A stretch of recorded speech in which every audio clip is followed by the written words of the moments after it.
sorry, I got to pull up the agenda so I've got it in front of me.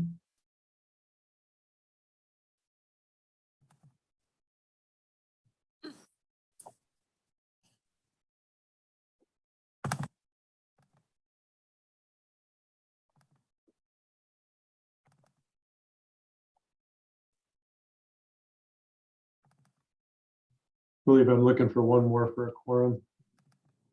Okay.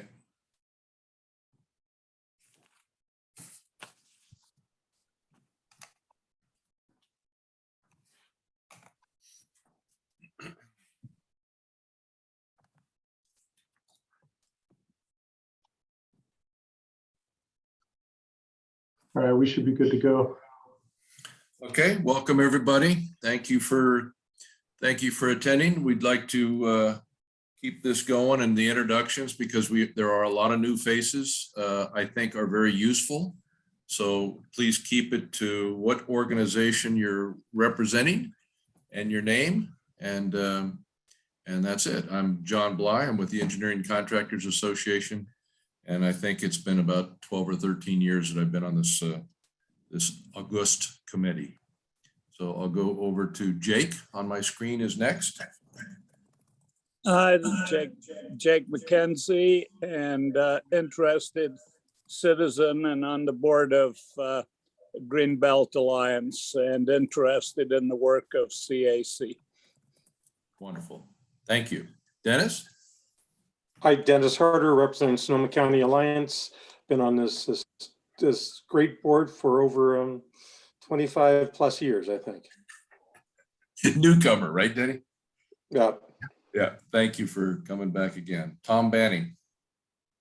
Hello, I'm Tom Banning, 3rd District, and I've been on for between 2 and 3 years. Great. Thank you. Musa. Musa Bassi, representing the Santa Rosa Metro Chamber. Thank you. Tom Conlon.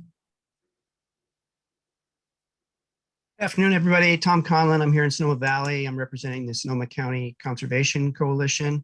I've served on this committee for, I think, about 6 years now. Wiley veteran. Shauna. Thank you, Mr. Chair. I'm Shauna Gause with the Sonoma County Transportation Authority, and I won't tell you how long I've been here. And thank you. Natalie. Hi, everyone. Natalie Higley, representing the North Bay Central Labor Council. Have not yet been on a year. Okay, great. Thank you. Kathleen.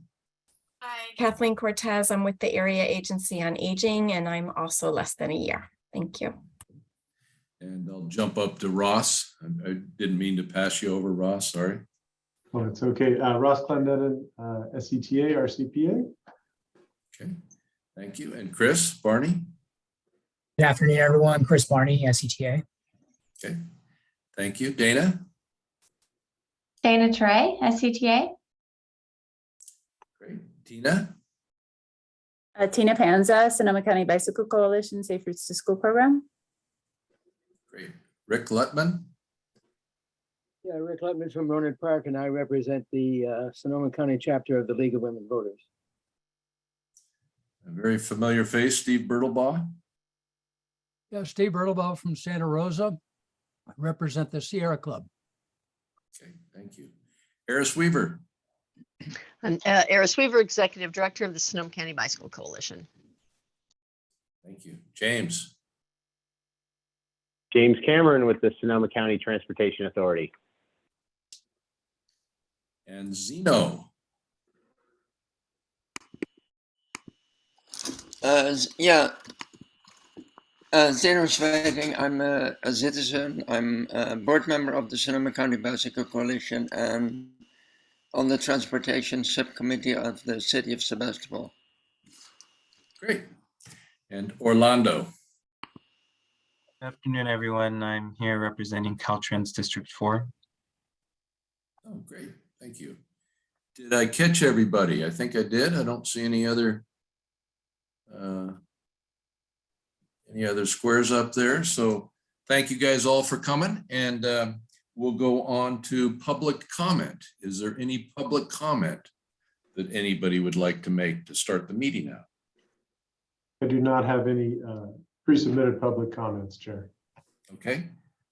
And we'll go into the administrative. So we're approving 2 sets of minutes because we canceled our live meeting last month. So we're approving both April 25th and the June 27th meeting minutes.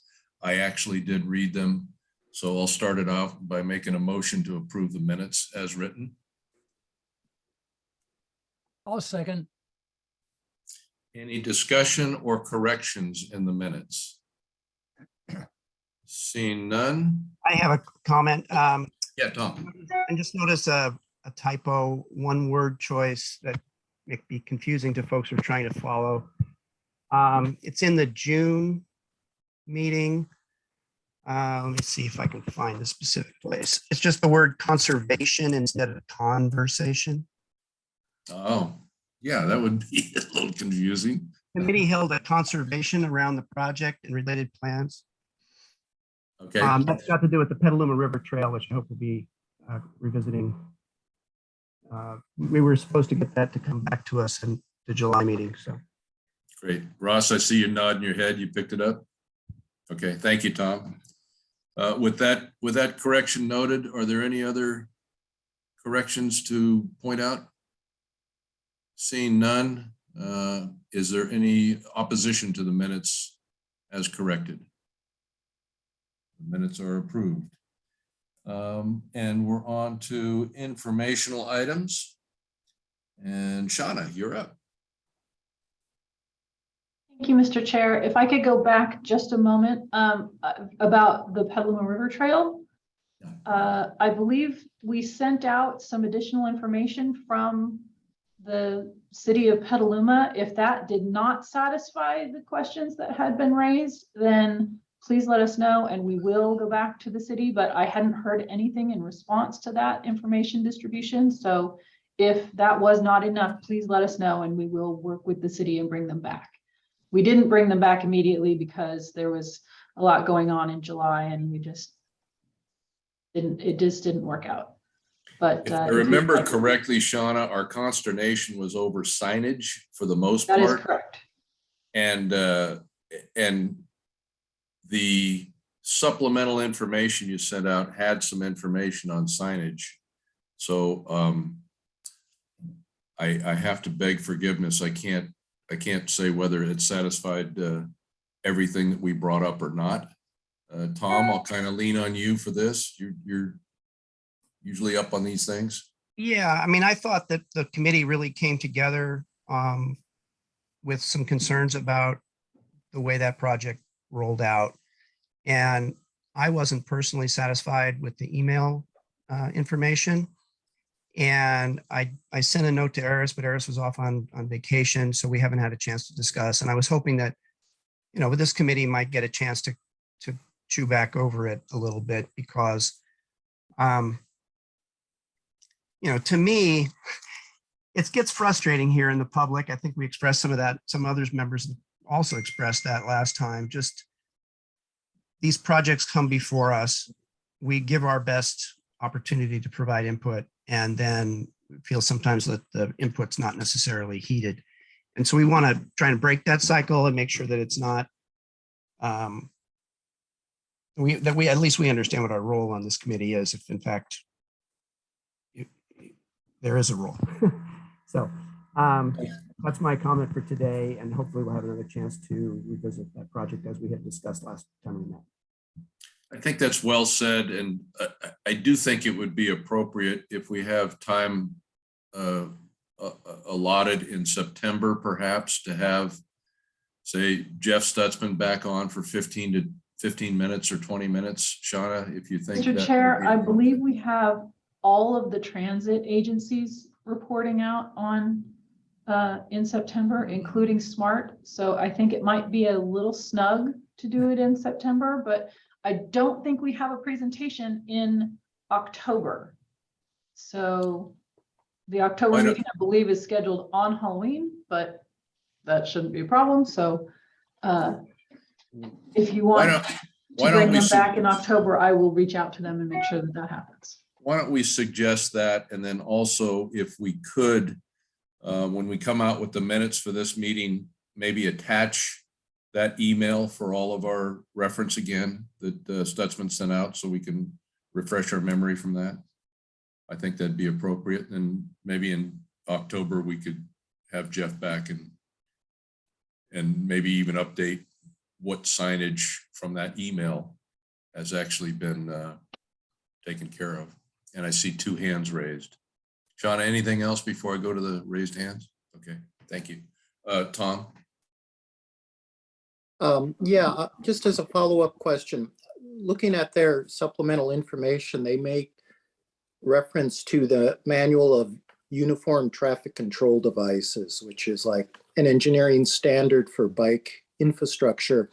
And made me think that going forward with SCTA and Go Sonoma, I think staff has mentioned that there's going to be more bike pedestrian complete street projects coming down the pike. And I thought it'd be instructive if staff could advise us on for projects that they're funding, what standards the cities and the county have to adhere to, and like a building code, and how standardized these things are. If staff could advise us, what sections of this code or codes that cities and counties have to adhere to, that would be useful. Maybe to send us information on it or present something at a future meeting. That's all. Tom, I'd ask staff one question here too. Are we only talking about one singular code, or will there be multiple codes? When Jeff references the standard codes, are those universally accepted within the county, or is it Petaluma's standard codes and then there's a set of standard codes for the county? Or is that something we don't know at this point? Don't know. Should it be, is it a state, is it federal, or what do the designers go by? I think there are a lot of factors that play in, and I'm sure Chris Barney could help me out, but we can certainly look into it. I think we can try to provide a lot of that information electronically, and then see if that's sufficient or efficient, or if you would like are you asking for a presentation on this? Because I'm not sure about the nexus with Measure M and this body. While the presentations that we bring you are intended to inform you on how the Measure M funds are being spent, it does indeed provide you an opportunity with input to each of the jurisdictions, but I'm not sure how deep into the weeds we should get, since SCTA doesn't control those standards. I think not necessarily a presentation, but maybe send us something electronically. These are the standards that they go by, would be sufficient, at least initially, to satisfy where I'm going with it. But I'm wondering if you disperse funds to the agencies to build a project, do they say we will be doing it according to this standard design template? Essentially, yes. They have to comply with all state and federal codes and standards. Yeah. And what are those? I mean, roadways like widening the freeway or repairing things, there's a lot of Caltrans stuff there that it's a little less obvious with pedestrian and bicycle infrastructure. Agreed. Well, we will look into it and see what we can pull together to provide to the committee. Okay, thank you. As a start off point. Much appreciated. Thank you for the comments, Tom. Steve?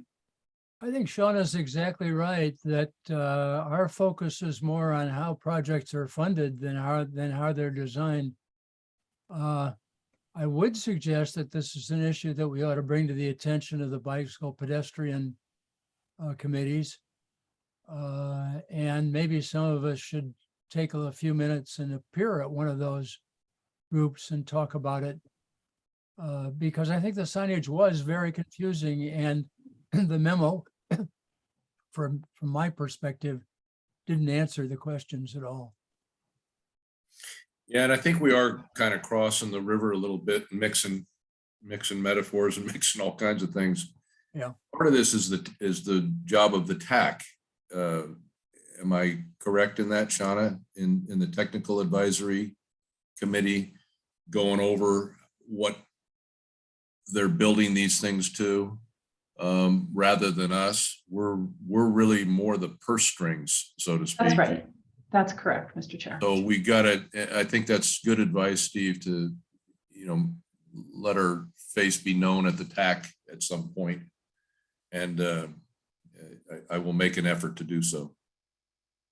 And this, I may even bring up this specific inference of what we were dissatisfied with as the presentation and so forth. And not that we're going to try to do what the TAC is tasked to do, but when we're told something's going to be done a certain way, and therefore the recommendation is to release the funding, and we find out maybe it hasn't been done that way, that is a problem.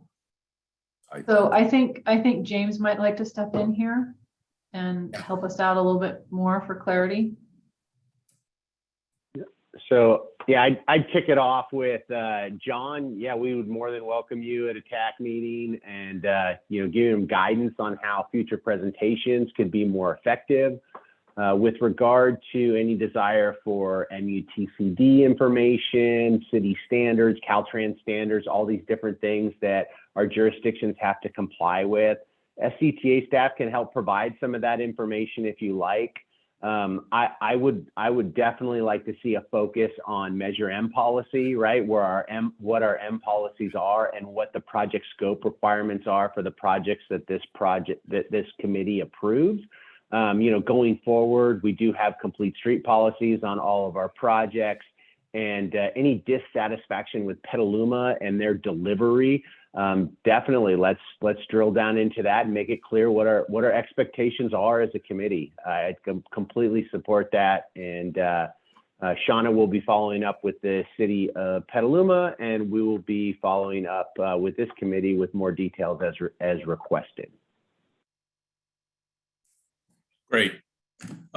Thank you for that. And I would ask, particularly in this instance, that somebody from the Bicycle Coalition kind of join me at the hip, so to speak, if we go to this TAC meeting, just for moral support and informational support too, because it might behoove us to go as a tandem, Eris, either yourself or somebody else, and kind of follow up on this. Yeah, Eris has a hand up. Yeah. I just want to say, I was just down in Petaluma a couple times this past week, riding around and checking out that project and some others. And I think now what is being done there is actually in alignment with what was funded. And I think what was happening was clumsiness in the presentation and using incorrect terminology about which class of bike facility was where. Which is something, it's a mistake people make all the time, because the way the class 1, 2, 3, and 4 categories are laid out doesn't really, it's not intuitive. So I think the problem, having gone back and ridden through there, is less that that the problem is not that they didn't do what they were supposed to do. The problem was language in conveying it accurately. That's reassuring. Thank you. Okay. All right. I think we're ready to move on to the next item. And So I think that item is me, Mr. Chair. okay, you're on. So, as we do each month, as we did in the past with Petaluma, we bring to you a Measure and project sponsor. And this month's project sponsor to give a presentation is Tina Panza with the Sonoma County Bicycle Coalition. And she's going to talk to you about bike safety and education, particularly the safe routes to school. And then I'm not sure if she will also handle the bike month or if Eris will step in at that point. Eris will step in at that point. Great. All right, I'm gonna share can I share, can I have my screen sharing enabled, please? You should be good to go. Thank you. And I'll put it into presentation mode. Thank you so much again for having me. I'm going to be reporting on the status of our Safe Routes to School contract. So far, particularly what we were up to in the 21-22 school year, which was from basically last fiscal year. As you may be aware, probably most of you are, I've seen most of your faces. Our contract to implement the Safe Routes to School County program is funded by the One Bay Area grant. We're now into the 4th year of a 5-year contract. And I'm sorry, we're in the 5th year. We're just starting the 5th year of a 5-year contract. And as of I'm sorry, I didn't update that slide, but I didn't update the date, but this is right. I'm so sorry, you guys. This is correct. That's the funds up through June 30th, 2022. And we've expended 69.28% of our funds. We have $538,000 remaining of the funding. So that's actually quite a bit. We're under budget due to COVID and fires and a number of factors, staffing, shortages and things, but we're doing really well. Despite that, last year was probably our most robust year of the contracts because there were no disruptions. After implementing a year of virtual programming in 2020 and 2021, we were back last year to implementing our full program, all our in-person components, despite the fact that a lot of other providers were not visiting schools. We went into schools last year, and we actually went in not only to schools as we had in the past, but we went in with some new additions that resulted from the pivoting that we did the year before. And our program consists of evaluation, encouragement, education, and support as needed for engineering and enforcement. But rather than reading through this list, which you can see on your slide in your packet, I'm going to elaborate on each program component. And I just want to kind of briefly show you sort of our timeline. For those of you who were here last year, you saw that our timeline changed a lot because of the pivot with COVID. This is our normal timeline where we have encouragement kind of happening between the months of September and the end of May, and with 2 big events, International Walk and Roll to School Day and Bike to School Day. And then we have education happening, kind of different modes of education are happening at different times, but pretty much year round, and evaluation happening in the fall and the spring, and then some components of that, like creating GIS maps happen later in the fall. So it's a year-round program. We are operating the whole year. We did not do this in 2021 because of COVID, but we went back to doing, for every school, part of our evaluation is to look at where students live in relation to the school to determine the potential for active transportation and also the best approach for the ease at that site. And so we develop a student address GIS map for every enrolled comprehensive site that we work with, where we're providing education and encouragement. And this is just an example of one of our sites, Manzanita Elementary School, where they had 48 students. Of 12% of their kids were living within a quarter mile, 33% were living within 1/2 mile, 54% within a mile, and 71% within 2 miles. And then we also look at clusters like, oh, are there groups of kids living in a particular area where a walking school bus or a bike train might meet up, or maybe the city or the county are looking at, areas for improvement, and we might be able to show them where there are more, kids or how they're traveling, or maybe likely traveling given where they live. And then we actually compare that to the data that we take. So we take data about how kids are getting to and from school. These are classroom tallies that the teachers take, sometimes volunteers, and we compare that to where students live in relation to the school. So this is the same school back in September 21, Manzanita, and you can see that 13 to 14% of the kids were walking, about 2% were biking. And then if you look back at like how many live within the 1/2 mile radius, 33% of the kids live within a 1/2 mile. So we definitely feel like there's potential for more walking and biking, and where an encouragement program at that site would be beneficial, and education will be beneficial. So we really like that data, and we use it every year. And then we have encouragement programs. We had 43 schools participate in our comprehensive encouragement program last year, which consisted of, most of the schools will do like a walk and roll event every month, or every other month. Not every school can handle every month doing an event. But then we also had something that we developed during COVID that we carried on, was doing a monthly challenge every month with a chance for them to win a prize to the county that we would get donated.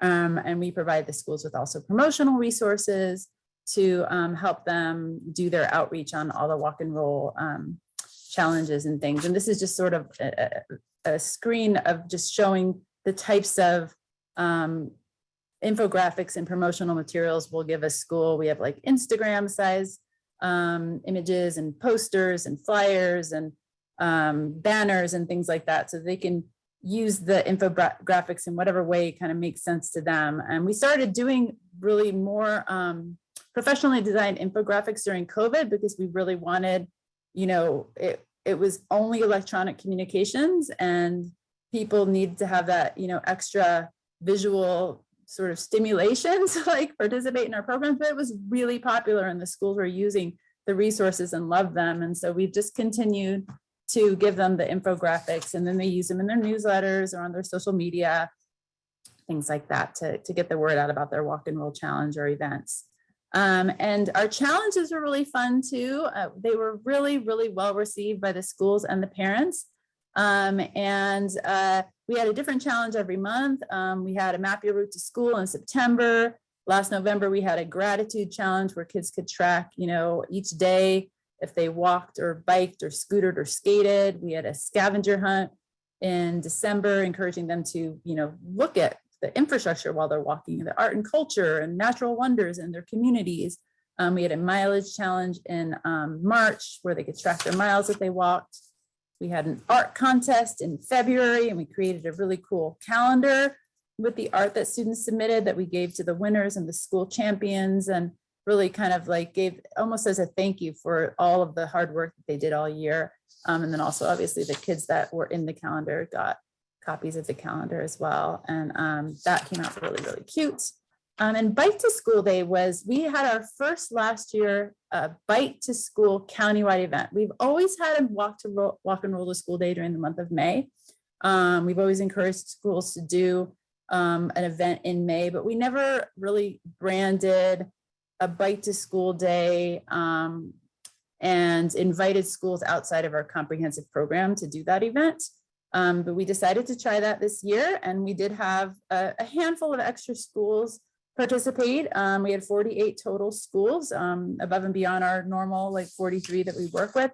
But what was amazing was the participation. This slide, it's a lot to digest, but it shows school by school the increases in numbers of students who biked. So the orange line for each school, each one of these is together here, orange, green. The orange line is the baseline number. We had them count their bike racks the week before Bike to School Day. And then the green line is the Bike to School number. So I couldn't even summarize the average increase, because it was so some schools literally had 10 times to 12 times the number of kids who biked than normal. And some kids had 2 or 3 times more. There were maybe a couple of schools that had, maybe a couple more bicyclists, but most schools either doubled, tripled, quadrupled, or bajillion more bikes on. So that was just really super. It was just a fabulous event. And it got a lot of schools thinking, creating bike trains and really emphasizing bicycling. And it just gave us some great ideas about the potential for active transportation at schools, because you can really see it with the bikes. You can count it, you can see it better than, with walkers who may have gotten dropped off a few blocks away. Most people that are biking from their homes. Not only did we encourage kids to walk and roll to school, we want them to do it safely. And again, we were back to doing our classroom education last year. In the classrooms, we worked with 39 sites, educating 2nd through 12th grade. We actually delved into some high school. A couple of high schools reached out to us because the high school program that used to be funded and was operating through the Climate Center and Daily Acts has gone by the wayside. So we're picking up the slack when we get requests from high schools as well. And we're trying to work more with high schools. We did have a couple of high schools participate in Bike to School Day last year as well, last May as well. But we've also continued to use some of our virtual curriculum that we developed in the pandemic year, especially the middle school advanced bike skills. During that pandemic year, we created 10 modules to use in PE programs. They're short modules that PE teachers can do at like the beginning of PE, and then they can go do some active stuff. And those are really popular. And we've actually had more middle schools asking for it and utilizing it this year and continuing to want to utilize it. So it's actually allowed us to expand our middle school reach. We also had our 4th grade bike rodeos. That's sort of like the anchor of our program in the elementary schools. The schools are all clamoring to get their in-school bike rodeo. We did that with 30 sites last year. We educated 991 4th graders. We had 117 parents that were there. We distributed 375 helmets that were low cost. We have a partnership with Providence Health Foundation to pre-purchase the helmets, and then we sell them at very, very low cost, and they supplement that cost. And then we repaired almost 600 bikes, and we taught a lot. I mean, I don't have a number. Oh, I do. 85 kids, we taught them how to ride, which was 75% of the kids that needed to learn how to ride. We taught them how to ride during the bike rodeo. Then we also did a middle school bike ed. We mostly do, with the middle schools we work with, we do bike ed in the PE classes, but we also do after school bike clubs. And I just had a really cute, a nice quote from a parent that I wanted to read to you guys. It was from one of the students that was in our bike club in Sebastopol. And she said, she wrote to us after, and she said, "I love to bike around town in Sebastopol. My son was reluctant to join me because of a few incidents he had on his bike. I signed him up for the bike club with Safe Routes to School, hoping it would boost his confidence and bike safety awareness. After the program ended, he asked to ride into town with me and literally exclaimed while we rode through a busy intersection in the bike lanes, 'Biking is fun.' I couldn't be more pleased with the program and the instructors, as well as my son's new love for biking." So I did not pay them to write that letter, but it was made me very happy. And that's exactly what we're trying to do with the bike clubs, because we want those kids to just get out riding on the road and feel confident about using their bikes for transportation. We also partnered with CHOPS Teen Club last year to do some middle school rides, and we worked with middle school leadership students at the end of the year. I may have reported on this in my last presentation, but I don't think so. We did some cool like PSA, we did some videos and footage that we're using in ongoing education and PSAs. We worked with some middle schoolers to do that. Another thing that we started during the pandemic, because we couldn't be educating in schools, we had a partnership with the Park and Rec departments where we were doing some community classes. The most popular class by far was the Learn to Ride series, Learn to Ride a Bike series. So we decided to continue that last year, and we're still doing it this year in Windsor, Petaluma, and Santa Rosa. We have Learn to Ride classes every 3 weeks a month, 3 out of the 4 weeks of the month, and we kind of rotate between the cities. And it is great. It's been an amazing thing because like we are connecting with parents usually of young kids, and then sometimes those parents can end up being like champions at schools that we're working with, and then we're partnering with these cities and we're building these relationships. It's just been one of our more, we're just really happy that that came out of the pandemic, and we're really enjoying that aspect of the program. And it's, you know, these families that do the Learn to Ride classes, they often will then sign up for our family bike workshops, which is our other community offering, which we do once a month, usually between August and, well, not every month, but we try to do one once a month between August and September. We didn't do one in July this year, but we will be doing one probably in October this year. So we do at least about five or six a year. And those are where we get the parents and the kids on bike together. We teach them on a laptop, and then we go riding with them out on the road and show them how to be safe. We also went back to having our partnership with the Bay Area Bike Mobile. We partner with them to they're out of Oakland, and they provide free bike safety checks and repairs. And they were out in over I think 18 schools last year. I didn't put the number on there. Apologies for that. And almost done.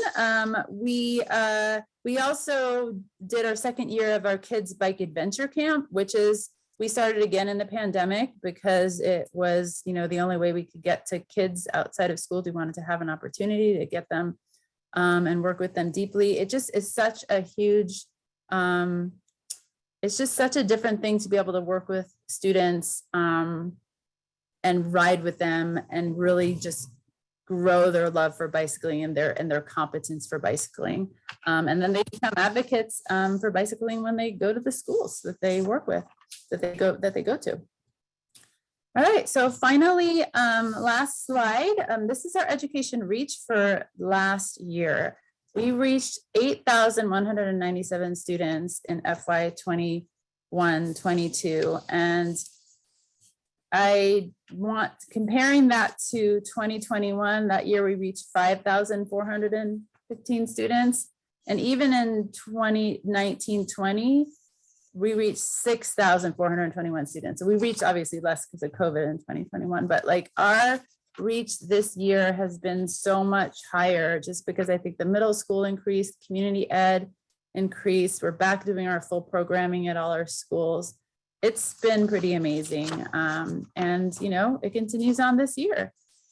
This is our website, sonomasaferoutes.org. We also have Instagram and a Facebook, which is at Sonoma Safe Routes. Check it out, follow us, like us, and let me know if you have any questions. And I don't know if Eric should just start before questions, or if you guys can ask me questions now if you have any.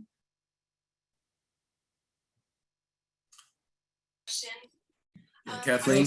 Just curious, of your 43 participating schools, how many are from low income areas? Do you do outreach like Roseland, Comstock, some of the communities of concern? Absolutely. I mean, we reach out to every school every year and invite them to enroll. We reach any school that wants a Safe Routes to School program. We find a way to serve them. We can't give every one of them a bike rodeo, but we find a way. And we are working with Shepherd Elementary School. We're working with all the schools in the Wright School District. This year we have Kiwanis Elementary School enrolled in the program. I would say that we have a significant number of schools that are from disadvantaged communities. I would like to have more. I would like to see some more schools in the Springs be involved. And we're always reaching out and trying to reach those communities for sure. Thank you.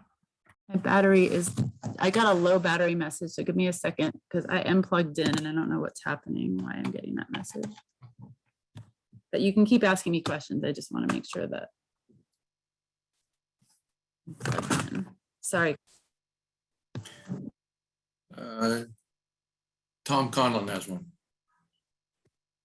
Thank you, Tina. That was great. I'm excited for the statistics this year. That's great. Bouncing back from COVID creatively. I also really want to say I appreciate the PowerPoint being included in the package for us today. Be nice if all of our funded partners could submit their presentations to us in advance so that we'd have a chance to look over them and I wouldn't have to take screenshots during our meetings. I was curious about the GIS data. I think is fairly new and looks powerful. And so I was wondering if that's available. You know, I know some people at some of those spring schools you mentioned, and I might be able to, well, have you taken GIS data for some of those schools you haven't been working with? I guess you can't do that, right? That's based on a survey of the students. So I don't know, I'm trying to help you sell the program in Sonoma Valley where you had difficulties in the past.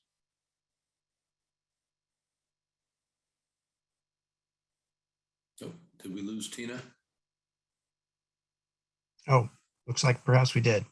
Maybe Eris, you could answer some of that.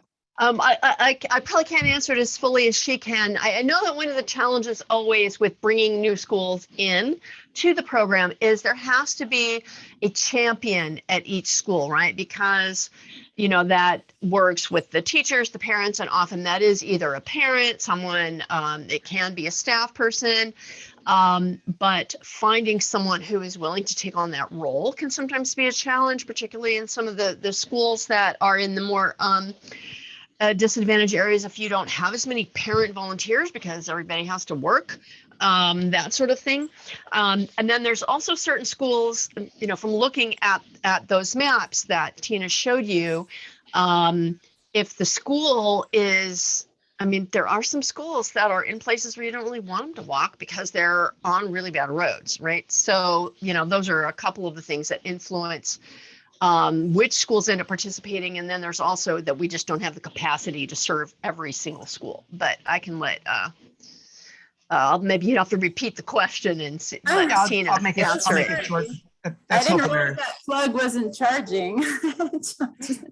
I apologize for that. What's the question? I was just curious about the GIS data, and like you showed that Crestwood School, which is in Sonoma Valley, one of our wealthier school That districts. was actually Manzanita that I showed, but yeah. It was. I was looking at the big chart of the all the participation jump or all the bicycling behavior jump. Oh, right. Yeah. Presswood had a crazy amount. Had a really good jump there. Yeah. And I was curious if you had GIS data for that particular school.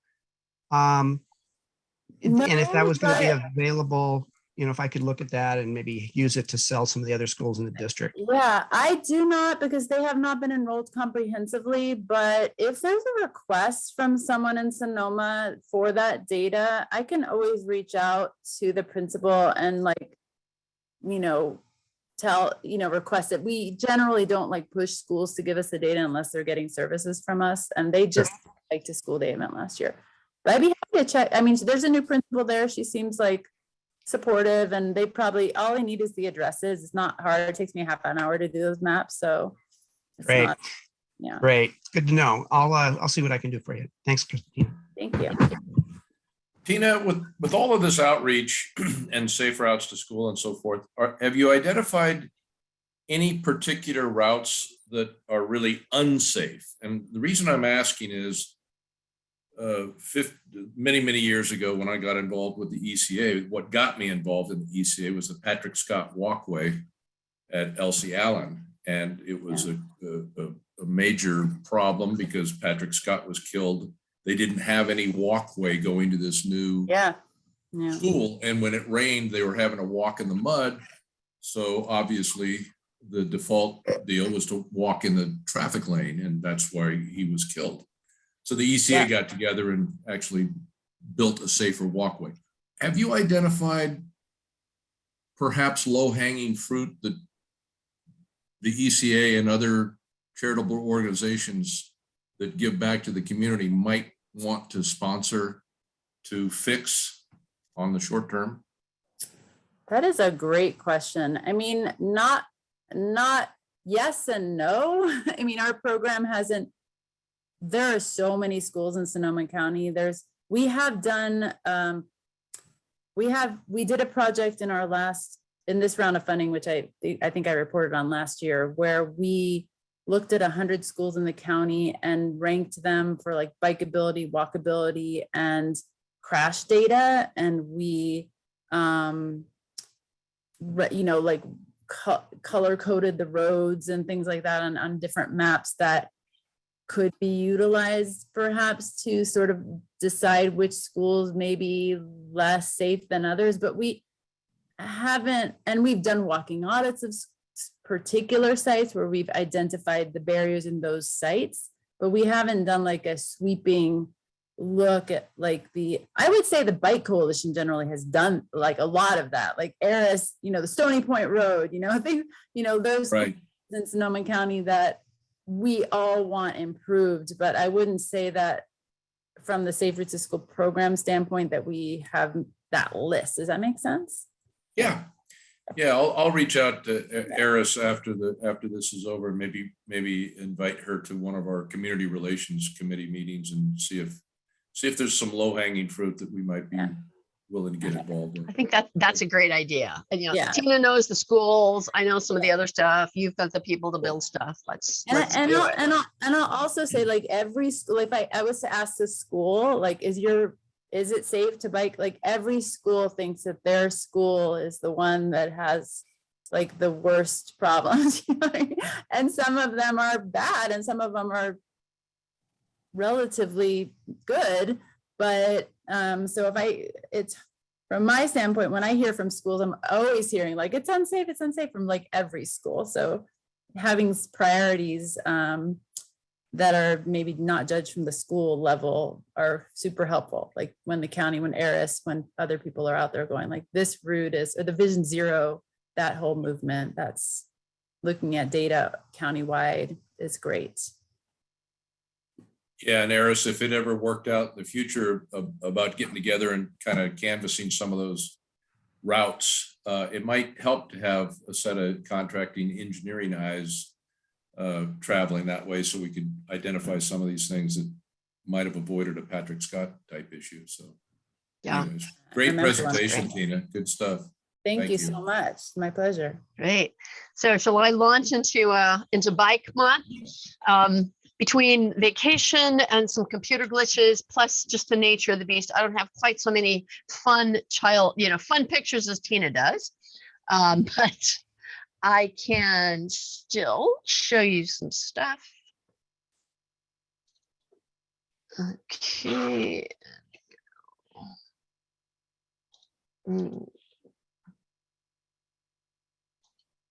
Okay, y'all seeing the slideshow now? Okay, so we've spoken with you about Bike to Work Month, or now as it's been rebranded Bike to Wherever Month, every year. This fiscal year, we had 12,000 in funding from Measure M. We also have 12,000 in funding from MTC to put on this event. Oops, I didn't mean to go back there yet. One of the things that's been a challenge for this event is since COVID, right? And I should, before I dive into this, I just wanted to give some extra shout out to Tina and her stuff, just the amount of creativity that got unleashed during COVID in terms of their, pivoting programs to work in the new reality. Was just phenomenal, the stuff that's come out there. And now that everybody's being able to do things in person again, things are even going more gangbusters. It's lagged a little bit with Bike Month because so many people, were out of work and then still not going back to work physically. MTC rebranded Bike to Work Month and Day as Bike to Wherever Month and Day. So that took away a little, it added some flexibility and creativity, right? Because before we always focused on biking to work and the 6 to 9 a.m. commute hour. So we had some flexibility around that. We can do things at any time of the day, but on the other hand, we didn't have that that easy target. Right. So many people that I run into in the bike world who are now very avid cyclists, many will say that the gateway for them was Bike to Work Day, that because everybody in their office, was putting together a team, or there was competition between businesses and they gave it a try, and then kept doing it. So that's something that this event has had a bit of a challenge. Although this year was a little looking a little more like it has in previous years before COVID. As we always do, we used to award a Bike Commuter of the Year. And since we're now focusing less on commuting and more on biking in general, this year's Bike Champion of the Year was given to Juan Chavez, who was the instigator of the popular Taco Tuesday bike ride in Santa Rosa. And if you have never done this, should do it. It is up to now over 200 people show up once a week to go on this bike ride and have tacos and ice cream. It's the most diverse crowd I am ever in. on any axis you can name, you know, age, kind of bike you're riding, political viewpoint, what you're wearing. I mean, it's all over the map, and it's everybody having a good time. And this community building and connecting across other boundaries has been such an amazing thing to watch over the past year. I had been spending quite a bit of time in the year previous, you know, I and our organization to do a better job of reaching out to other communities, to particularly in the Latino community, and bringing more diversity into our organization. And Juan, you know, just pinging me one day a year ago and saying, "Hey, I want to do this bike ride. Will you post it?" And the connections that have been made during this event have just been phenomenal. So Juan was given our Bike Champion of the Year. He actually cried when we gave him the award. I have never had someone cry when we gave him this award before. That was very moving. We also this year, and I don't have a photo, decided to give a Safe Routes to School Bike Champion Award as well. And Cesar Chavez Language Academy had a bike train, which Tina had mentioned before, a group of parents and kids who rode their bike to school every single day during the last school year. So we gave them an award as well. We had about 8 Energizer stations scattered throughout the county. And then we also had 7 different bike shops participating in handing out swag and stuff. This is Downtown Cotati, who partners with us for quite a number of years. So folks were giving out various swag and food and drink. The Sonoma Clean Power worked us for the first time this year. And of course, the ever popular messenger bags that got given out with a variety of goodies. And then we gave out about 500 of them, and sponsors were able to make their own branded swag to go into those. We gave our usual smart cycling classes throughout the month.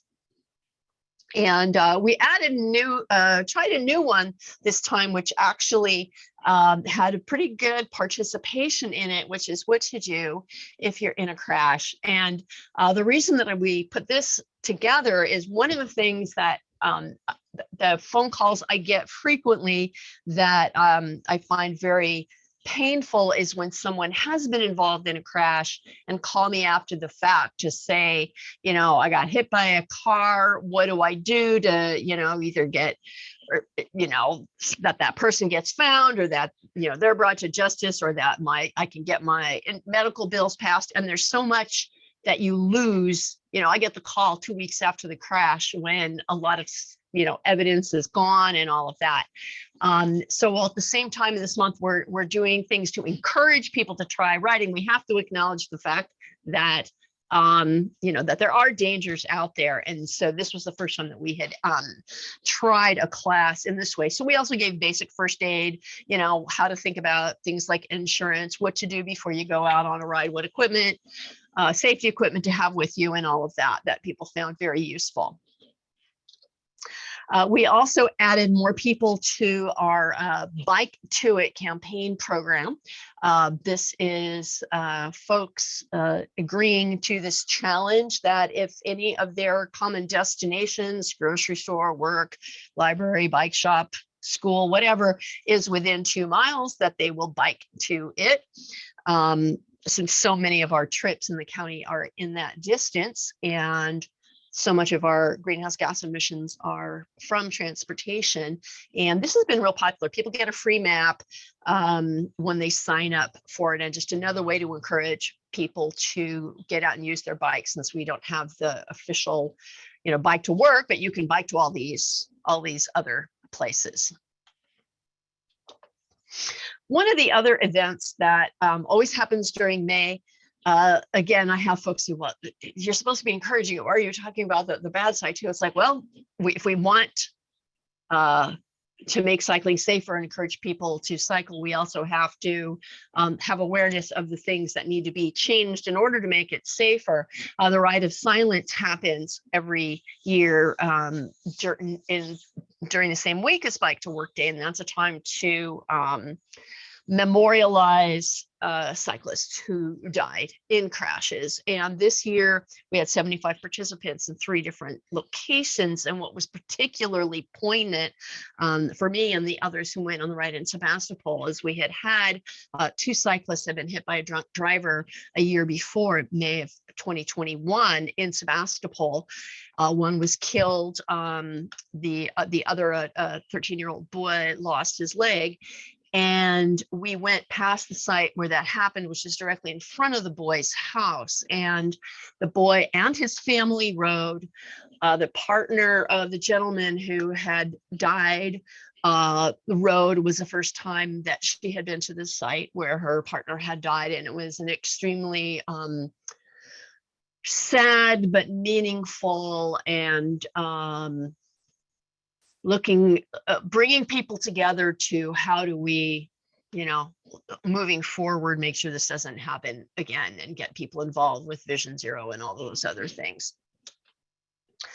So that is it on the pictures that I have for you.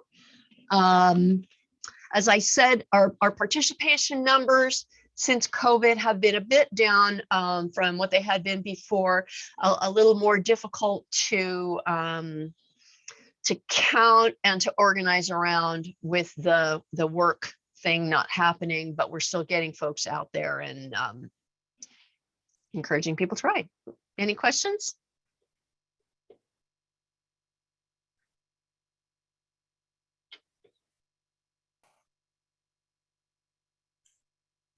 Well done. And seeing none, thank you. What a good presentation. You don't stump this panel very often, Eris. Good job.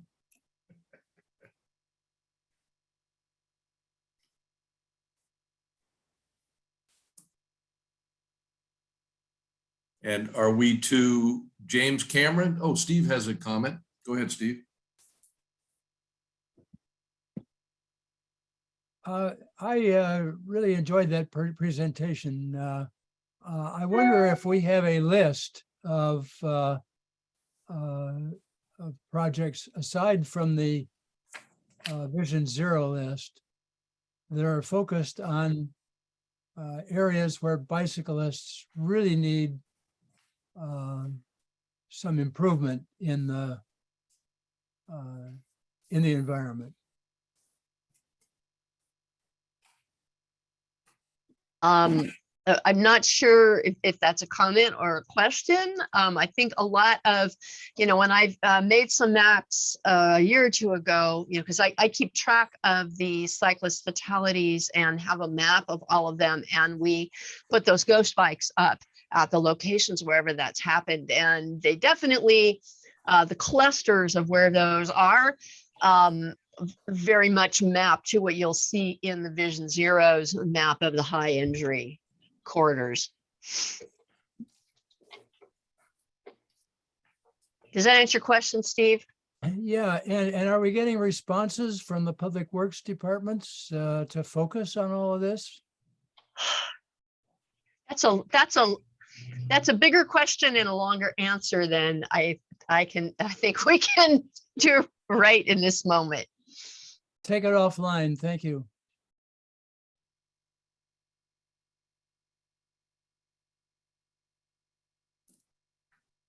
Thank you, guys. And next up is James Cameron. Thank you both to Tina and Eris too for a very informative presentation. Yeah, thank you, Chair, and thank you, SCBC. Definitely need to check out that taco ride. Looks like a fun community event. So I'm going to report out on the financials. There's a lot of financials in your packet today. Let me share screen and focus on Measure M revenue, and then give an overview of the financials that are in your packet, and talk about some next steps for what the committee is going to see and what they can expect going forward. Kicking it off, I am going to share our Measure M financials. Chair, if I could get a head nod, if you can see that on your screen with Sure. thank you. And what we have here is we have our Measure M sales tax revenue. So our sales tax revenue comes in and is counted in a few different ways. It's counted on a cash basis that you can see here on the second column. It's also counted in on an accrual basis, which you'll see in the financials further down in your packet. But I would ask all of you to focus on the blue column. The blue column is our audited financials. The audited financials are currently estimated. We know what they are now because we have the August receivable from the California Department of Tax and Fee Administration. These are taxes that are collected from the public in June at the end of the fiscal year, but aren't distributed to the SCTA until August. As you'll see, we're up 11.1% this year. The total revenue for Measure M is a little over $31.8 million for fiscal year 21-22. In the big picture, as some of you may remember, we've had revenue as low as 80% of our projected 2004 dollars. With this revenue being accounted for, we're close to about 97% of what the expected revenue that was forecast back in 2004. Going forward, we do expect this to soften. We do not expect these large numbers of, close to 13% last year and 11% this year. With regard to inflation, unstable fuel costs, there's an expectation of reduced discretionary spending in the consumer market that's been driving most of this growth. Also, employee shortages and pandemic cycles that are occurring. We expect some of the rebounds in hospitality to not be as strong as expected.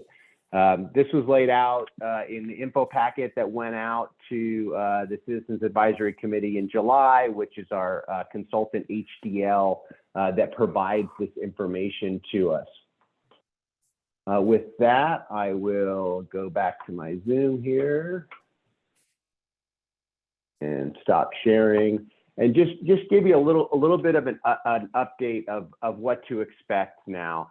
So we have in the packet two sets of financials this time. The reason why there's two sets of financials is because you have the fiscal year end or the June 30th financials, which were not available at the July meeting because we go through a dual period and we're not able to close those until we get into early August. So we now have our financials for the June 30th, as well as you'll see the standard financials that are included in your packet for July. Those financials are outlined directly from our financial system, as well as a simplified spreadsheet.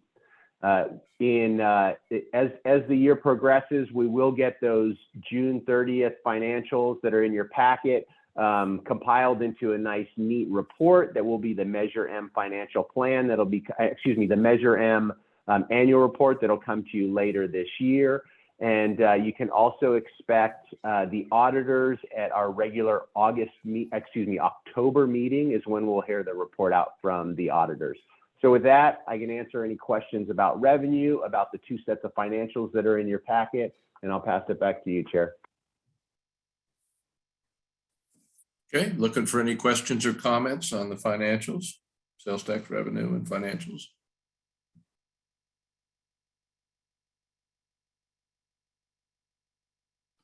A lot of information in there. James, you always do a great job presenting this, and thank you for that.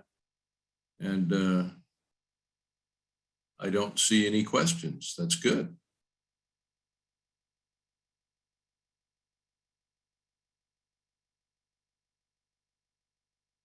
Usually we'll have something from Dennis Harder, but I think Dennis might have gone off. So, all right. Are we on to the funding program draft? I'm still here, John. I'm still here.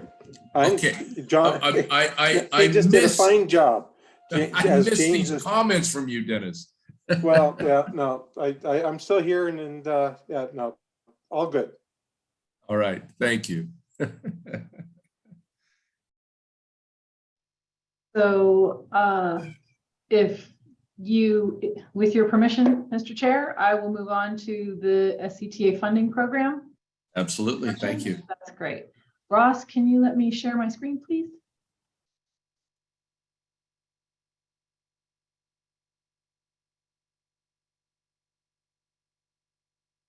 Should be able to, Shama.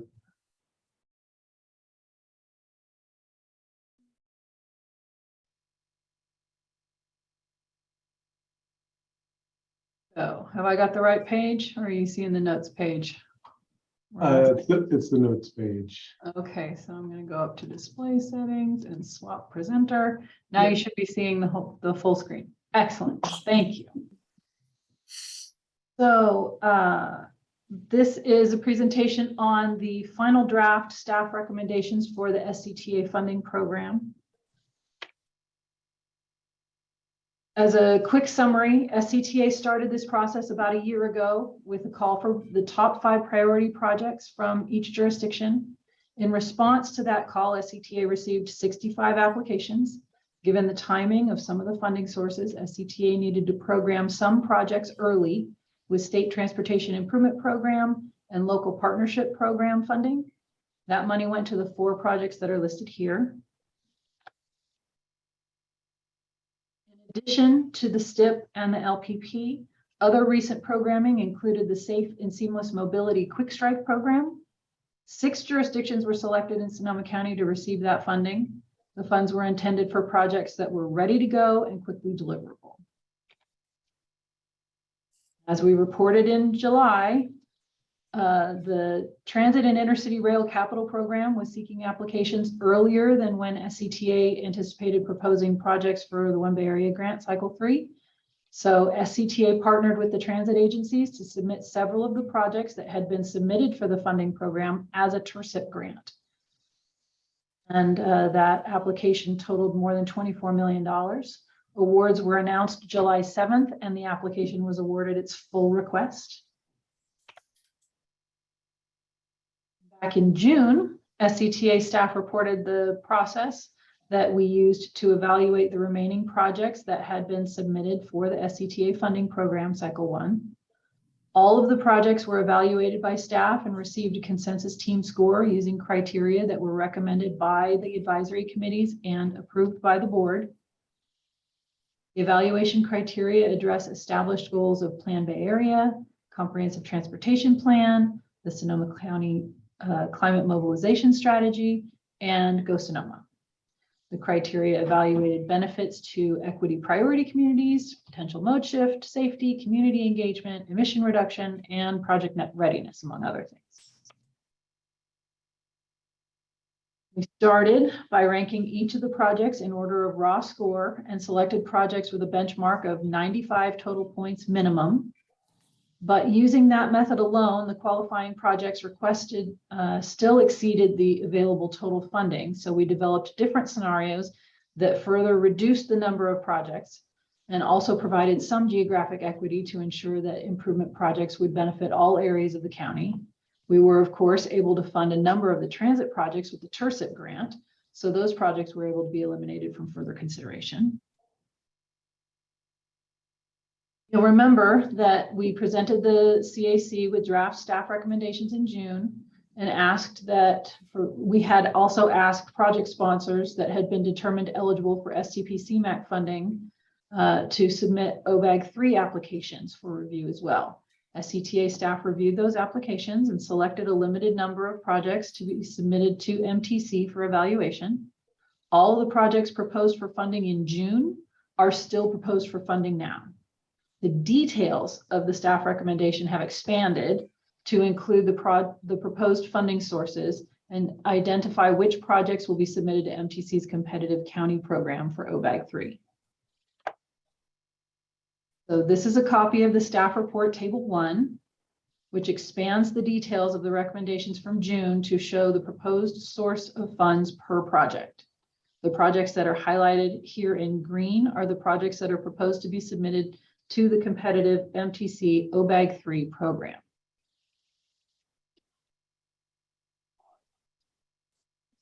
Everybody can look at it if they want. I'll repeat that everything that was proposed for funding in June is still proposed to receive funding. What we're coming to you with now is the recommendation for what source of funding should be used for which project. This slide shows funding percentages per project type, with bike ped making up 45%, traffic operations making up 35%, pavement making up 16%, and transit operations making up 4%. This doesn't reflect the transit capital projects funded with TIRSIP. When we add TIRSIP Shauna, can you funds- go back to the list of projects where you showed the green and so forth? Yeah. So I want to make sure I'm understanding what we're seeing here. I'm just going to pick one out. Sonoma County Todd Road and Standish Avenue intersection improvements. 2,200, I'm sure that's in thousands for OBAG 3 STIP. So that's the only funding source for that project. Is that what we're looking at? That's correct. Well, that's the only source in the SCTA funding program for that project. That's what we're SCTA's funding proposing. program. So the county may be bringing money to that, and I would have to look at their application to see what their other funding sources are. But this is based on what they applied to from us. This is what we are proposing to award to them. And so that $2.2 million for the Todd Road, Standish Avenue, and because it's highlighted in green, we're recommending that we submit that application to MTC. MTC's program for OBAG 3 is competitive. So SCTA will be submitting about 120% of the target that we were given. In case there are fluctuations in what MTC decides to select. We are hoping that we will get 100% of our target. There is absolutely no guarantee that we will get any of our target. We hope that our projects will be competitive and that we will receive somewhere near our target. We hope that we'll get 120% of our target. We'll get everything we ask for. If we don't, we will adjust based on the funding with other sources that we still have. And I'll get to that in just a moment. Thank you for that Sean, clarification. just a quick question though, John, as relates to Todd Road, isn't that stuff that's going on right now, that improvement? So how does, help me with what this goes? So is this backfilling somebody This is else's an intersection funds? improvement. I'm not sure all of it. No, it's not. It doesn't work like that. This would be a separate improvement. Okay. Yeah, there's as far as I know, Denny, there's nothing going on there now, and this is probably going to be quite a ways out in the future because the other funding sources aren't there for it. Shauna, am I saying that correctly? As far as I know, this would go forward probably for at least the initial phases. So this would probably fund environmental and design for that project, and then that project would be able to move forward with other sources. Yes. Okay, thank you. A question? If Yeah. I may? Yeah. So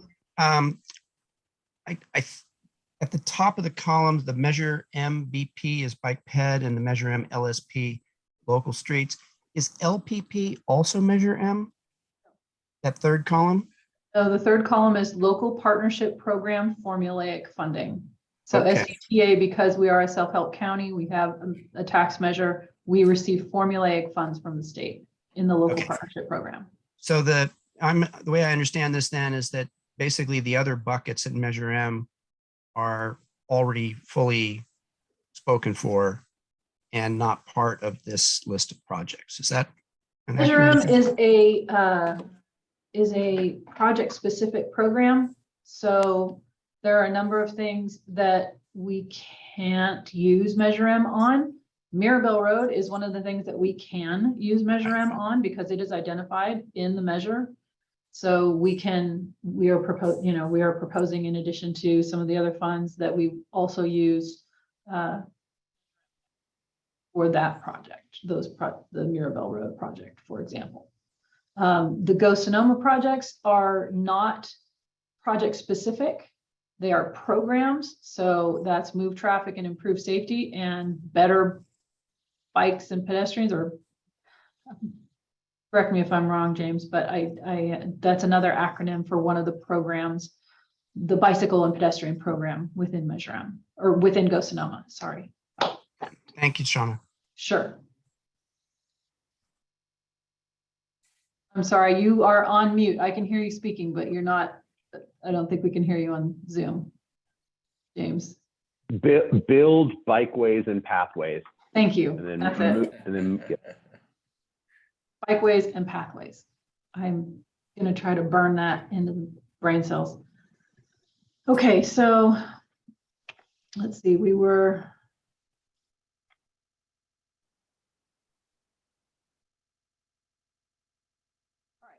I was talking about where all of these projects land in terms of percentages of the overall funding amount available. So as I mentioned, we have 18%. Well, we have 45% for bike ped and 35% for traffic operations, 16% for pavement, and 4% for transit operations. When we add the TIRCIT funds that we granted, those percentages change to 28% transit capital, 38% bike ped projects, 12% pavement, 20% traffic operations, and 2% transit operations. So staff is seeking a recommendation of approval from the CAC on the final draft staff recommendations. These recommendations remain draft until MTC adopts the OBAG 3 county program. Once the MTC program has been adopted, staff will adjust the final SCTA funding program list if necessary and seek final approval from the SCTA board in early 2023. So this slide shows the delivery schedule, and we are currently in August, where we are bringing the final draft funding program recommendations to the SCTA committees. We are taking the final funding program recommendations to the board next month in September. Once we've been to the board, then we will submit and we get that approval from the board, we will submit our OBAG 3 applications to MTC by September 30th. Between October and December, MTC staff will evaluate all of the applications that they receive. In December, MTC staff will start talking to the County Transportation Authority staff in order to discuss the preliminary MTC recommendations. In January of 2023, MTC Commission will approve the final county local program of projects. And then, should there be any adjustments necessary, we will bring back everything to the board in February of 2023. Now, in addition to all the other stuff that I've talked about, MTC recently reached out to the County Transportation Authority seeking input on how delivery issues should affect the points awarded to the OBAG 3 applications. This slide is a screenshot of the Sonoma County jurisdictions shown in the tables provided by MTC. This and additional information is included in your agenda packet. However, this slide is an updated version since the agenda went out. After follow-up with the jurisdictions, MTC revised the list, so the only delivery issue was with the city of Sonoma. Sonoma is not proposed to receive OBAG 3 funding in this round, and MTC is proposing to deduct 1 point per delivery issue on applications from jurisdictions that are identified with issues. So the good news is we're not submitting anything that will have an issue. We're not going to lose any points. With that, I will turn it back over to the chair and answer any questions. I'll tell you that timeline, the schedule is extremely helpful to understand this very complex process. So thank you for including that. Tom, you had a question? Thanks, Shauna, for taking us through that. And I agree the schedule is helpful. I believe, and forgive me if I've kind of forgotten, it's been a while since we've met, but I recall we talked about looking at the score sheets for these various projects and how they were ranked, making sure that the matrix, the whole system, the whole scoring schema that you guys developed was in fact working and kind of does it work for the future as well. Has there been a decision made about whether we can see those scoring sheets, or is there some other alternative for us if we can't see them now? We have all of the applications posted online, but you're looking for the scoring sheets. And I believe that, so you want the breakdown, I think? Yeah, I mean, I think we talked about the whole system, and the system did get rejiggered a little bit as it went through the process. And, for us to be able to make a recommendation here, we'd like to be sure that the criteria are in fact reflected in these projects. And so, if the committee, an extreme example would be if the committee gave a very high-ranking climate project a low score in that area. I don't expect that to be the case, but just to make sure that there was some rationality in that process, to have another set of eyes on it is, I guess, what I'm suggesting might be beneficial. We can put that offline.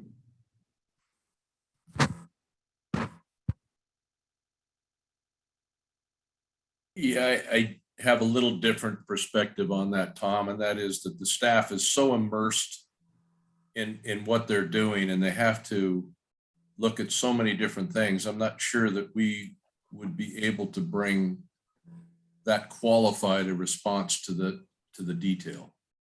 So in other words, I would acquiesce to what the staff is recommending, because they've done the work, and I trust the staff, perhaps more than I trust myself. But I think that you guys do a great job. I think it's appropriate to look at the detail of how they're scoring and ask questions about it. But I'm not sure I want to look at, with this committee, look at all the detail of all the scoring sheets personally. John, just to be clear, I don't mean to take anything away from staff in this whole process. It's actually a pretty good process, I think. And, I do recall, though, that the Hearn project was kind of head and shoulders above the rest. And I'd like to understand how that occurred. That's a personal, what's the real backstory on that one project? That's something I, representing the environmental community, knowing that it's a capacity expansion project, knowing that this committee previously, I previously abstained from voting in favor of that project for similar kinds of reasons. I just want to be sure that that concern is being reflected in the scoring as it goes forward. I'm not expecting it necessarily to change anything, but I want to have confidence in the process, and feeling like there's a lack of transparency kind of gives me a little concerned about that. So maybe we can talk about this a little bit offline, Shauna, and see if we can't come to some place that I'm a little more comfortable with. I don't want to put anyone. Yeah, I'm happy to do that. No.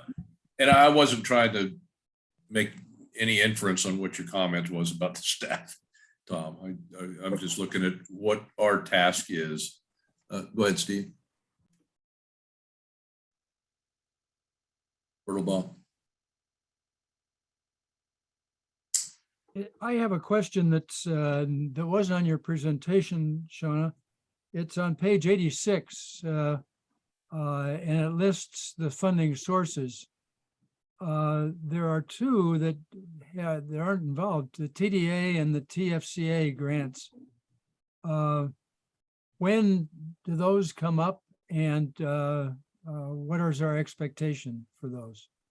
Thank you for bringing that up. We included those initially. What happened here? Sharing my screen, am I? Hopefully not. We initially included the TFCA and TDA3 as something that we would potentially look at to help balance if we needed to when we started this whole process. But because those two funding sources have their own processes for application and submittal, we did not end up using any of those two funding sources. So they are not being considered further. When we started this process, we thought we might be able to work something where, you know, one of those sources allows you to postpone accepting funds and then allow some other jurisdiction to go forward in the sooner fiscal year so that they can have slightly more money. We thought that we might need that to balance some of these things out, but that didn't end up being the case. So we just removed them from further consideration because they have their own processes for application. Does that answer your question? I hope it does. It sounds good. Okay, so we didn't forfeit anything by not participating in those programs. Oh, those are happening on a separate but parallel process. Okay. Thank you. Maybe Dana could chime in briefly just on our future ideas for that program and how we're looking to consolidate it. Yeah, I'll just add that those two programs, the TDA Article 3 and TFCA programs, are the call for projects go out early in the calendar year, January, February timeframe. And so those are annual processes, and you know, we'll be doing calls for projects at that point.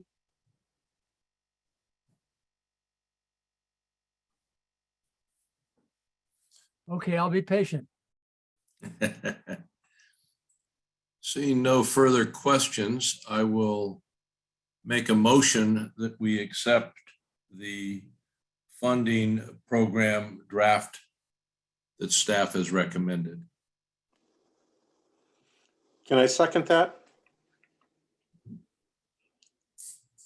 Any further discussion? I think there might be some opposition to this based on some of the conversation, so we'll take a more structured vote. So all those in favor, raise their hands. And Ross or Shauna, can you help me with the count here? I've got 1, 2, 3, 4, 5, 6, 7, 8 in favor. All those opposed? 1. And abstentions? Abstain. Abstain, 1 abstain. Okay, motion carries. Thank you, guys. And thank you, Shauna. Thank you, Mr. Chair. Thank you, committee. And we are on to vehicle miles traveled update. We're running a little bit late, so, but it is what it is. This committee we always get involved, don't we? All right. Thank you, Mr. Chair, and okay. Good afternoon, everyone. I'll keep this really short. So it's just a notification that last week we were able to release our VMT mitigation and reduction calculator. So we've posted that up on our website. So it includes a training video and everything. So this is in response to Senate Bill 743 implementation. So I'll go ahead and post a link to that site in the chat. And I can bring back a presentation on the calculator next month. So that's there in the chat if you want to go get a preview, and then I'll talk about it next week. Thank you, Chris. Short and sweet. Yep. Appreciate it. Seeing no questions there, we have a last thank you. We have announcements. Rick Luttmann.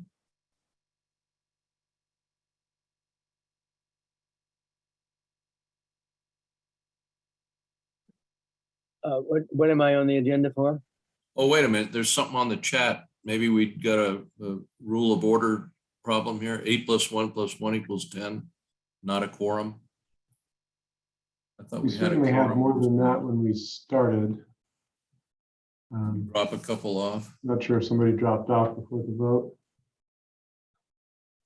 There are still 19 on the screen, but they're not all members. Did more people abstain than raise their hands to indicate abstention? According to the chat, one person dropped off at least.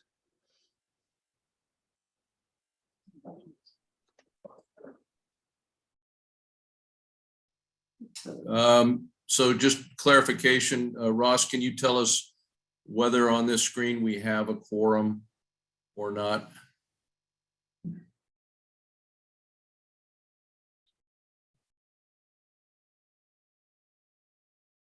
Thank you, Eagle Eye Rick, for catching that.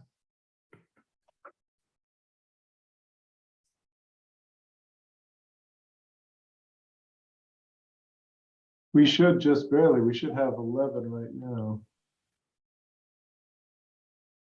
Isn't the quorum 13? I think we have 25 members. Well, we're not counting the vacant slots.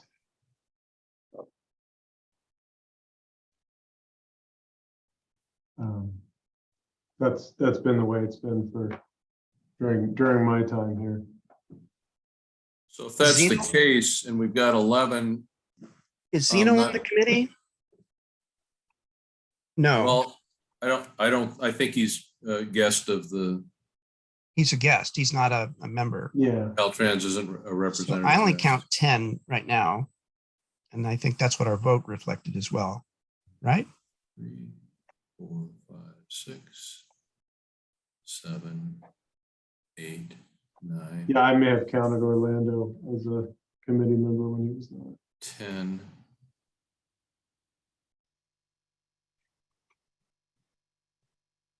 Is Orlando a guest as well? He's Caltrans Caltrans. Yeah. He's Caltrans. He's not a member, I don't think. So I count 10 as well, Ross. Okay. Yeah, I think that was my mistake, was counting Orlando, but that was just for the vote. Previously, we did have a quorum.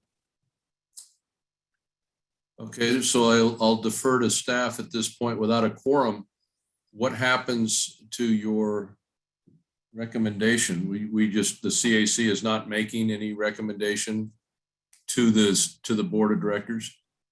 I think that would be how I would represent it, is that there was not a quorum at the CAC meeting in order to take the vote. And they'll just take that in stride and decide. One can hope. I will be happy to represent how the vote went without a quorum, but you know that it was a majority. However, it wasn't a quorum, so it can't be official. If that is acceptable to the group, Mr. Chair. I think that's our only option at this point, unless whoever dropped off, we can pick up the phone and see if they want to rejoin us. I don't even know who dropped off. Mosa? Yeah, in fact, probably not related directly to this issue. When I reviewed the agenda, I noticed many members, like they did not attend any meeting, So the question here, how do we deal with these members, because they impact the quorum also?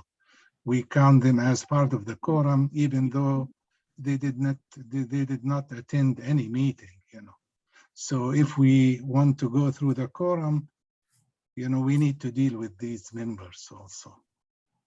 I've raised this issue as well, being one of the newest members.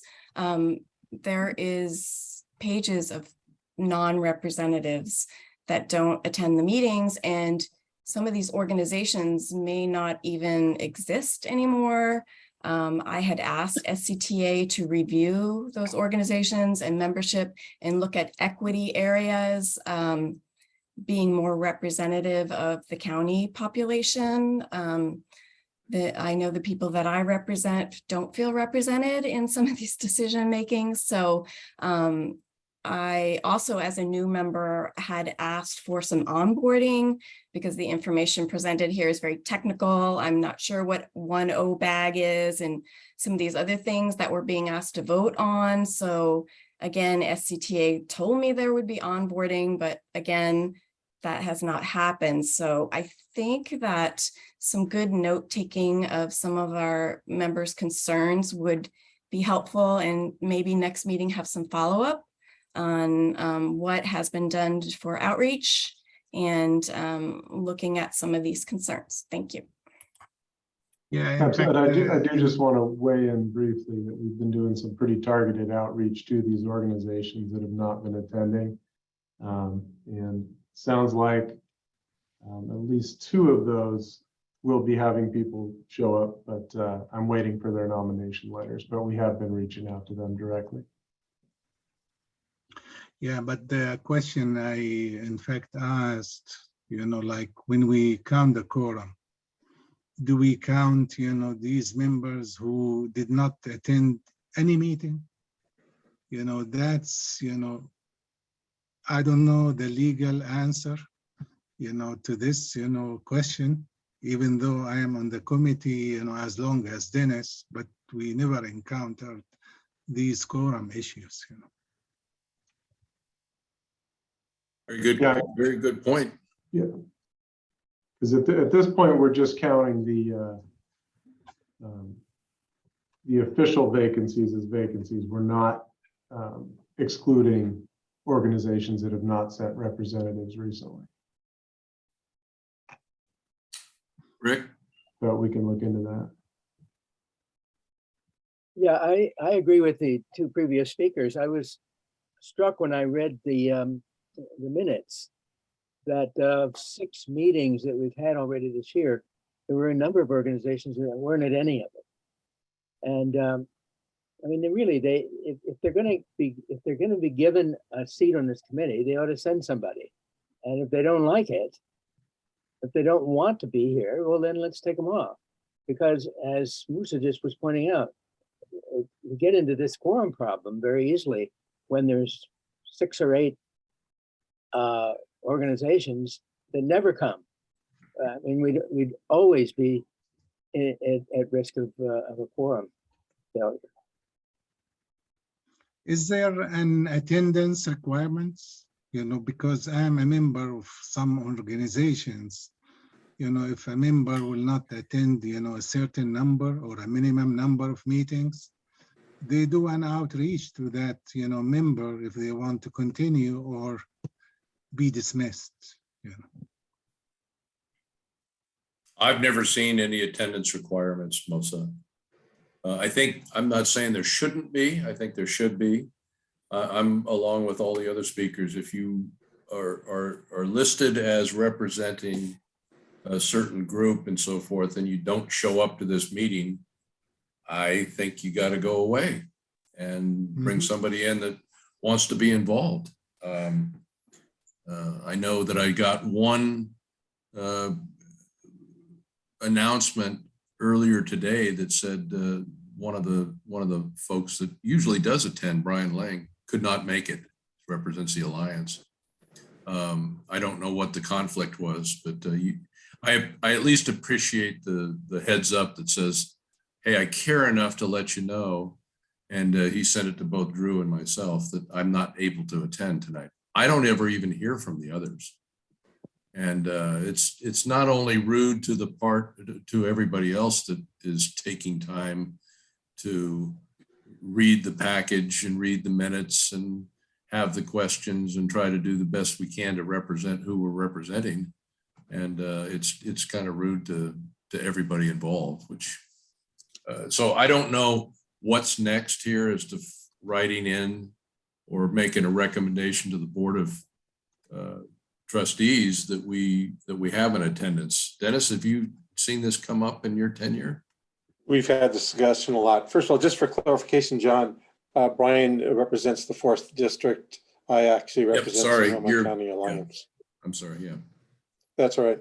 But anyway, the thing is that we've had this discussion, Rick, we've had the discussion, and again, it's back to the organizations that haven't sent representatives or only send representatives whenever they feel there's a topic of which interests them at that time. And so the taxpayers is one. So if you look at those and you look at their attendance, well, there's no ballot measure, so therefore they just kind of go dormant. So does that mean that you want to exclude them and not include them? I imagine you still want to have that representation. So, but it's been discussed. Again, I think what SCTA is currently doing is reaching out to each of those organizations, reminding them that they have a seat at the table, and they continue that. I think that's the best approach. And if you don't get a response, then revisit this, in September and October to see how the attendance is. That'd be my recommendation. Who would make that change, an attendance requirement, Dennis? Would that be the board of trustees? No, there is something in there, and James and Shauna have actually presented that, I think even last year, as to what those were as the criteria. And also it brought up a list of organizations that were invited to the table and why. And so it tried to be inclusive, and they tried to look at that again last year or 2 years ago, maybe. It was during COVID when we did this. And so, but it's been addressed, not resolved, obviously. Okay, thank you. We got a number of hands up. We're way over time at this point, so I'm not sure how to handle this. Do you guys, let's get a quick show of hands for those that would like to continue. I have to take a couple minutes and get my dog in here because he's sitting out he's not mobile. So I have to go out there and carry the dog in. So I have to exit for 2 minutes, but all those that want to continue this discussion, raise their hands.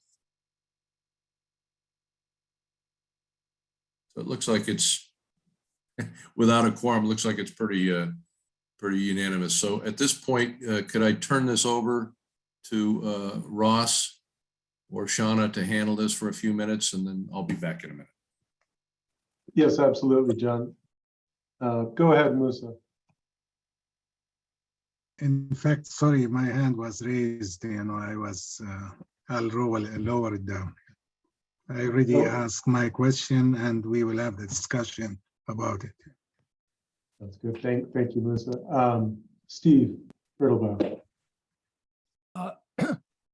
I would like to see a letter go out to all of those who have not attended and a copy to the organization that they represent. And I think the offer should be that we would like to see people attend at least once every quarter. And that the organization should consider appointing someone who can attend if the person who is not coming doesn't want to take on the responsibility. Thank you, Steve. Harris? So I have to confess that I'm not really sure I know how the list of what organizations should be represented came to be, whether this body had input on it, or I recall some conversations about it at one point, but I'm too fuzzy right now to remember exactly what that was. So I'm not sure if all of these organizations requested to be involved, or if either this either this committee or SCTA decided that they should have representation. So I don't know if if those folks, how much they even want to be participating or not. I do lean towards wanting there to be some kind of attendance expectation, if you want to use something less hard sounding than a requirement. But as I think Musa said, my board of directors, any board of directors I've been on, many other organizations I'm part of, there are expectations, and that if you're not participating at some point, you can be dismissed. And I'm not sure what you know, because we all have stuff happen, so I'm not sure what that number should be. Quarterly seems a minimum, if not more than that. But to have a group that only shows up once a year because it's their, you know, thing that they are pissed about or care about, that's not participating in advisory committee. That's just showing up to complain, right? And this isn't necessarily that body for that, although they can always show as a member of the public, right? Because we always notice these. So any member of the public can come anytime and have something to say. But if you're going to participate in the work of the committee, yeah, and having this list of groups that are supposed to be members that aren't here, and like we just had happen, not being able to have a quorum to do our job. We can't do our job if we've got dead wood hanging around. But again, I don't know if those people have ever interacted before, because some of those groups I've never seen anybody ever from them. So I don't know what they think.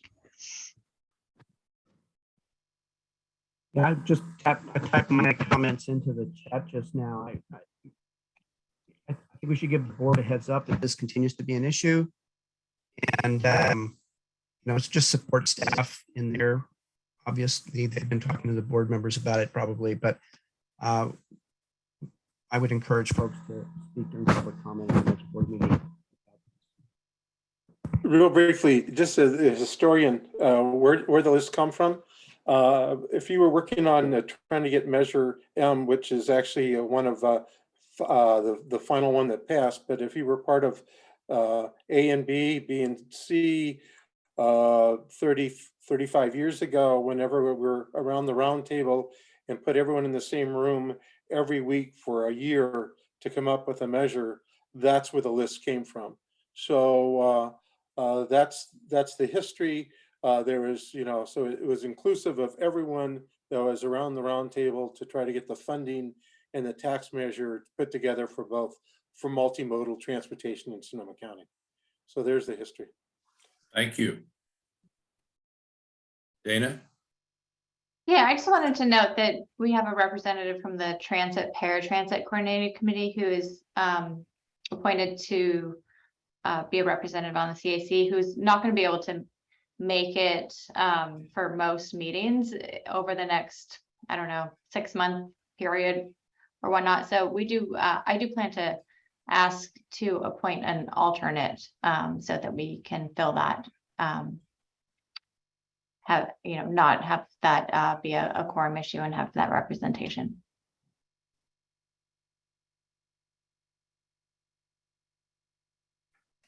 Yes. Thank you.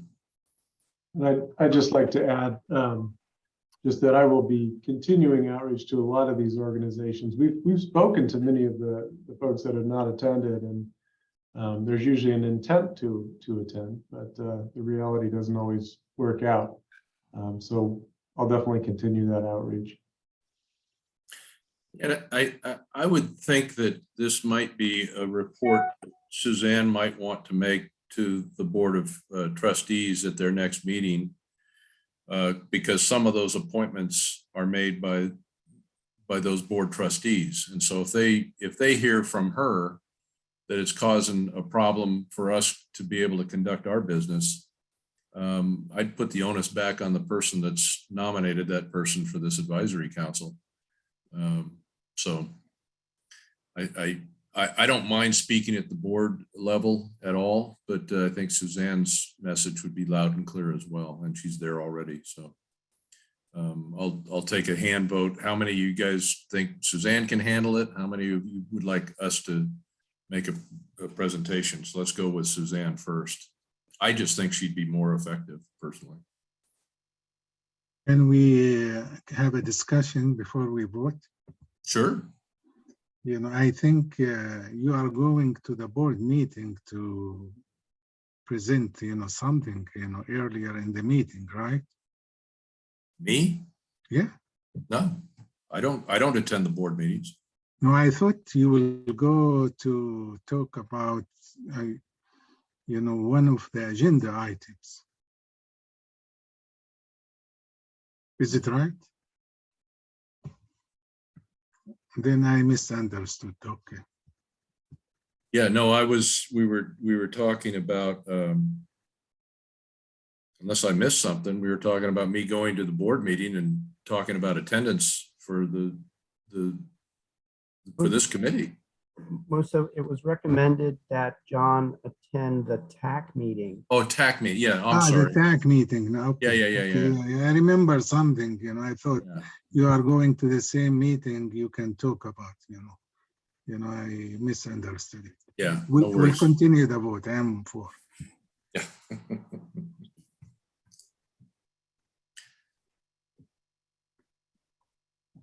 Dennis and Rick. Are we both- voting now? Well, I think I need to talk to Suzanne about this and then find out what her judgment is on what to do about this. Because we don't have a quorum to vote anyway. We don't have a quorum anyways. I was just getting a straw vote to see if you guys wanted me to make an appearance at the board meeting and relay our consternation over this. And then I was thinking maybe Suzanne's would have a little more clout because they hear her every month. So I'm good either way. So what I think I'll do as chair is I'll talk to Suzanne about this and see what her recommendation is. If she invites me to make an appearance at the board level, I'll do so. And I agree with that too, John. Thank you. Yeah. All right, Rick, anything else? I wanted to just make a comment about something someone said a little while ago about organizations that aren't particularly interested in most of the things we do, but they might come once in a while when there's something that affects them. I really think that's an unacceptable attitude. If you're part of an organization and you have a vote on it, you really need to take the whole thing seriously. Can you imagine a member of Congress, for example, saying, well, I only go to meetings. I go to sessions of Congress only a few times a month when they're talking about something I care about. I mean, once you get into Congress, you're supposed to care about everything they consider. You have authority. I think we have to take the same point of view here. Someone else mentioned that if you're not a voting member of this body, you can still come to the meetings when it's dealing with something that that you care about. So I think this is a point that ought to be made to SCTA as well. Rick, I'm not laughing at you. I'm laughing at Tom's comment.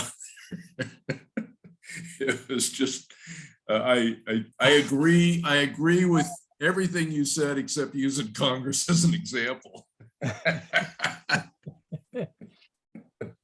Thank you for that, and I appreciate your comments. So I think that I think we'll have this adequately represented to Suzanne, and we'll have a focused discussion on it. And if that leads to more outreach to these folks that haven't shown up, quite honestly, I'll be a little disappointed, because I think they've had, based on what Ross and others have said, they've had every opportunity to step up to the plate and participate.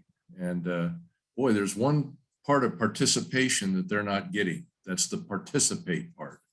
So anyways, appreciate all you guys and what we bring to the table. It's a very diverse group here with lots of opinions, and yet we function quite well, I think. And we get to the bottom of what we're supposed to get to for the most part. And notwithstanding, some outreach on some of the language that Kathleen brought up, and maybe not understanding everything that we're voting on, there is a timeline for kind of getting it, if you will. And this isn't an easy committee. There's a lot of depth to it. There's a lot of detail to it. There's a lot of complexity to it. And I appreciate the fact that you have said several times that you need a little more education, should we say. And we'll take that into consideration. But with that being said, I think we can go on to Rick's public announcement. Rick, you're up again. Well, I don't really have anything to say about it. I think you're referring to an article that I passed around, and I just thought it would be something of interest to people. Oh, yeah, it was just, it's listed on the, as announcements. Yeah, appreciate it. So, yeah, the gas station bans. Yeah, I guess, I don't know if we want to have a discussion at 6 o'clock on it. The only part of that I don't care for is the renovation part, because I think there are some benefit to taking existing gas stations and allowing them to renovate without expanding. For instance, go ahead. But wasn't there, Santa Rosa just passed a ban last week, I think. Yes. And, they're the largest city in the United States that's done that. As I read their action, they do allow for renovations that improve, well, that work toward the overall goal of trying to reduce greenhouse gas emissions. I'll give you an example, Rick, and this, again, this is anecdotal coming from a person that works on gas stations. And that is that there was because they're using the same language from what I understand that American Canyon used as well. And that comment was that over in American Canyon, there was an existing station that has 3 underground storage tanks. All of them have been leak verified and so forth and so on. One of them's used for premium, one of them's used for regular, and the third one had been used for the plus type of fuel. I guess they figured out a way where they could blend, they could blend the 2 tanks, the premium and the regular, to create the plus without having to use the additional 3rd storage tank. So for their customers, they wanted the 3rd storage tank to be converted to diesel, and that was summarily rejected.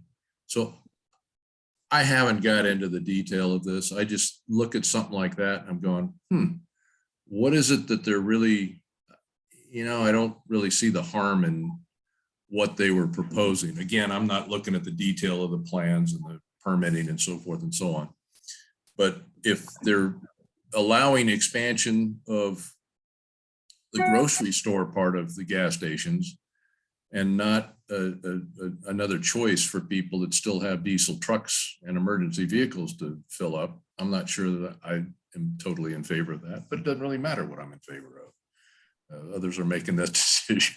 So that's my public comment on that. Well, you're a voter and you're a citizen, so you have a right to an opinion. In fact, I do. So, all right, guys, I think we have one last announcement from staff, and Musa has a comment. Yeah, I have. In fact, we don't have a quorum, and we voted on the minutes. So I think legally the minutes, I think we had one then, if I'm not mistaken. No, we did not. We did not have a quorum.